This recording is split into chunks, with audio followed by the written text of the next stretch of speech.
60 Minutes Overtime. Publicly, you haven't spoken about her death. No, not really. No.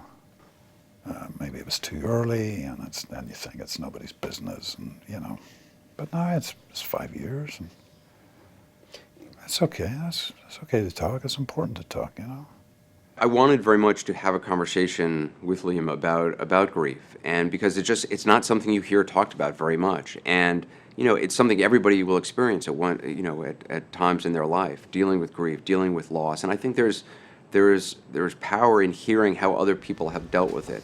How often do you come up here? As often as I can. Anderson, I love it up here. He has a house in upstate New York, and Natasha is very much present in that house. It's where they got married. And you were married where? Right, just over where the camera is there. Is that right? This house is still, it was so much a place where you were together. Is that a comfort or is it hard?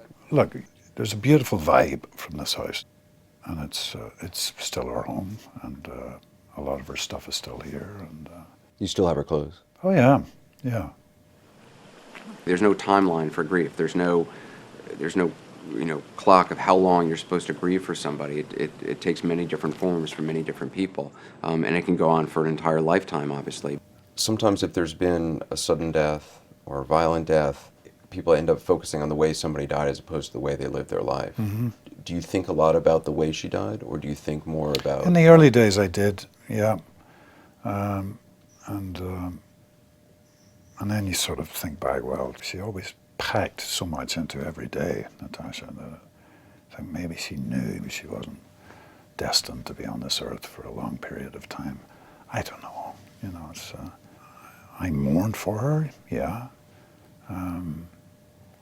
I visit her grave on a very regular basis. And she's buried here on the property? She's buried close by. I've only once visited my dad's grave and my brother's grave in 20 some odd years, 30 years. Yeah. Does it help? Does it help? I'm not a keen gardener, but I plant daffodils.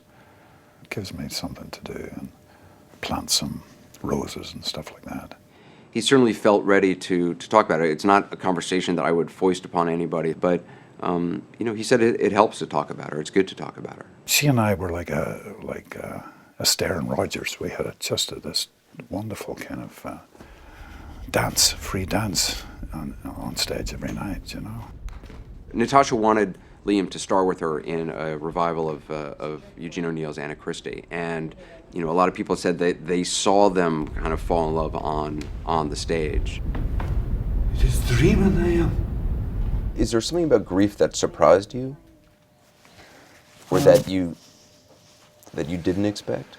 I guess I was surprised with the outpouring of well-being and good wishes that I received from people. Just a wonderful feeling of, yes, this terrible thing has happened, but we're all connected.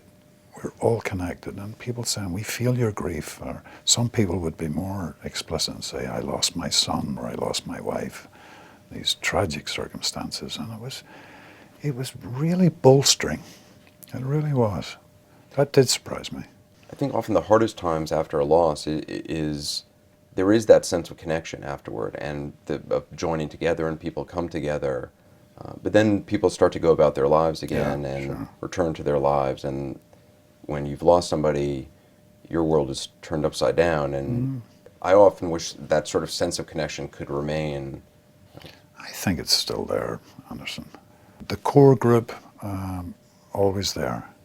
His wife's mother, Vanessa Redgrave, has been very involved in raising the boys, according to him. She kind of moved in with us when Natasha passed away, and she has this incredible lightness of spirit, The kids absolutely adore her, and she's been great. And at the same time, she's like an absolute rock, this foundation stone. You were saying you're not particularly religious. Did that change at all in the wake of this? Well, I was certainly looking for answers, so I read a lot of books on religion, and C.S. Lewis especially. And And a lot of atheistic books too. So I don't know, Anderson. The jury's out. I mean, it's. I guess I'll be doing that until the day I leave the earth. You're still covering all your bases. I'm going to cover every base, yeah. And then when I was doing Taken 2 in Istanbul, the call to prayer, the Muslim call to prayer, starts at like 5 o'clock in the morning. So, It's an extraordinary sound. wow. So the first week it was like. Second week it was like, oh, it's kind of quite nice. But the third week I was totally captivated by it. Loved it. So then I thought maybe Islam's the answer. So. I don't see any prayer rugs around, so I don't think you've made the leap. No, I haven't made the big leap yet. I'm not sure what they'd think in Ballymena. That wouldn't get down very well. That would not. They'd say, oh, Muslim, are you a Catholic Muslim or a Protestant Muslim? That's what that would be.